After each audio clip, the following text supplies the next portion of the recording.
my personal pet issue is free trade agreements that have kind of gutted good jobs from the country. And people, one of my so-called rants was, you know, a person asked me, and he was a long-time trucker, and he just wanted to hear my opinion. I was like, why are you so pro-labor, pro-union?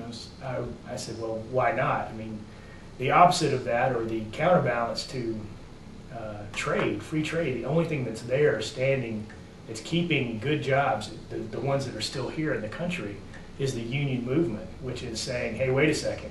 For instance, the NAFTA Mexican trucking company issue is now the only group standing up against that is really, besides the Sierra Club, is the Teamsters. And they're standing strong saying, this is not just about, you know, free trade and capitalism, this is about jobs and safety. Yeah. And when we talked earlier, Representative Gagliardi, you have this argument in strict free trade where people say, well, if you can do it for a lesser price, that's the way to go. But if you're dealing with, let's say you've got a fire department person coming who's overworked, or a nurse that's waiting on you at the hospital and is overworked, or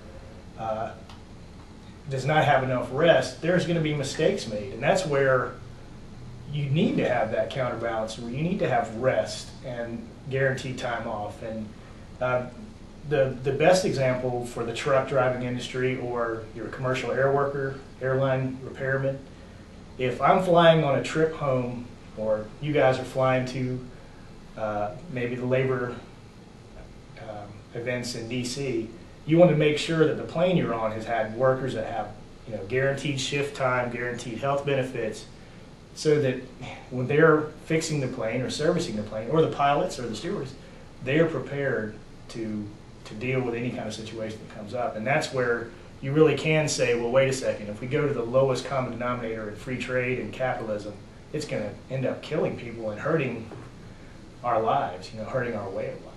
Well, I think it's a good point. You know, the problem with the less is not always more, and cheapest is not always best, and the real point about these so-called free trade is really a misnomer, because what it is basically a removal of every protection we've put in place for workers or the public. And you raise a really good point about public safety, because whether it's in construction, whether it's electricians, whether it's plumbing, whether it's trucking, whether it's healthcare, these are all professional, skilled trades where people can die if mistakes are made. And if you don't have proper training, if you don't have proper oversight, it's not only the right thing to do for workers, but you don't really have any other voice out there looking out for public safety if you don't have these organized trades speaking up, saying, you know, cutting all corners, there are some corners if you cut that will in fact be catastrophic. And I think with the collapse of bridges and Minnesota,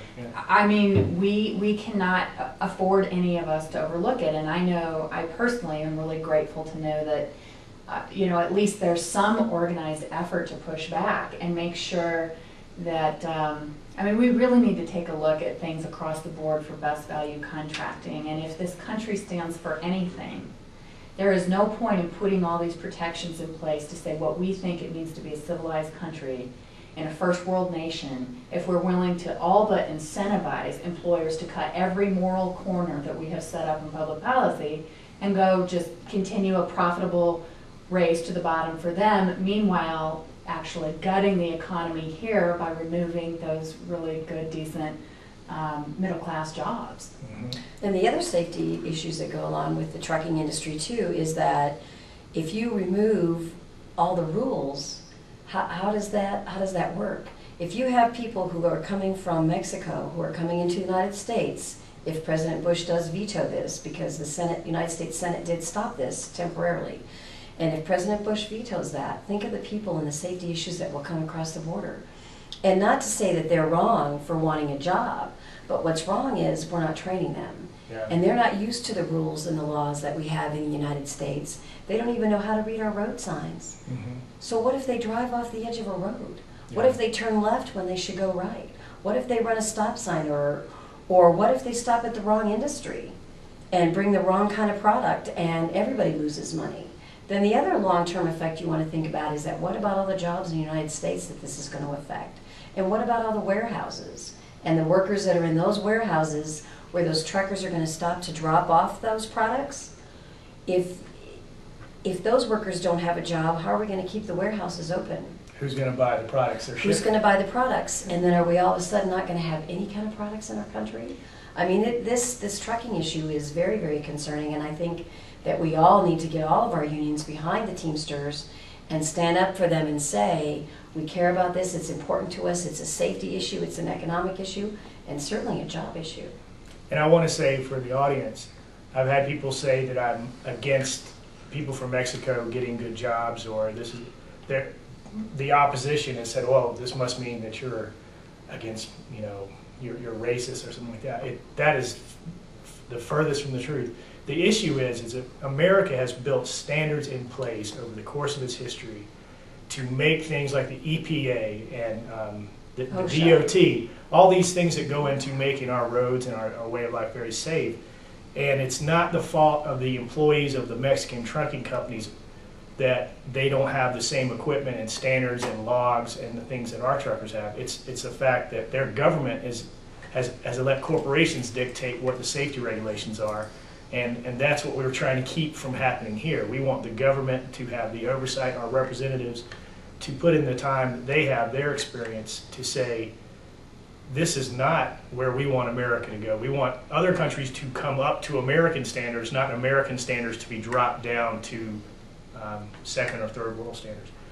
Well, we kind of got off into the trucking issue, but that is something that is a crucial issue.